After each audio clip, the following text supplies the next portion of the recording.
আর মেয়েদেরকে বাঁধলে, মেয়েদেরকে একটা গণ্যতার মধ্যে, একটা গণ্ডির মধ্যে রাখলে তো হবে না, কারণ মেয়েদের দোষ নয়।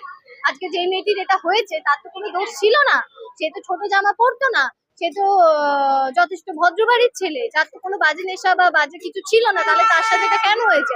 যদি মানে যদি গবেষণা করা যায় তাহলে এটাই আসবে, যারা ভালো মেয়ে তাদের সাথেই এটা হয়, যারা সবকিছু এনজয় করে তাদের সাথে কিন্তু এরকম কিছু হয় না। তো আমার মনে হয় যে একটা মেয়েকেও একটা মেয়ের সাথ দেওয়া উচিত, একটা মেয়ের পাশে দাঁড়ানো উচিত। যখনই যে কোনো রকমের যদি প্রস্তাব আসে, যে খারাপ কোনো রকম যদি কিছু প্রস্তাব আসে, তাহলে আমার মনে হয় সেই মেয়েটির আরো 10টি মেয়েকে বলে সেখানে জোট হওয়া উচিত, সবাই মিলে তার এগেনস্টে কিছু করা উচিত। তাহলে ওই লোকগুলোও থাকবে না যারা কোনো রকম ভাবে কোনো বাজে মন্তব্য বা প্রস্তাব রাখবে, সেই রকম লোকও থাকবে না। তো আমার মনে হয় আমাদের সবাইকে একজোট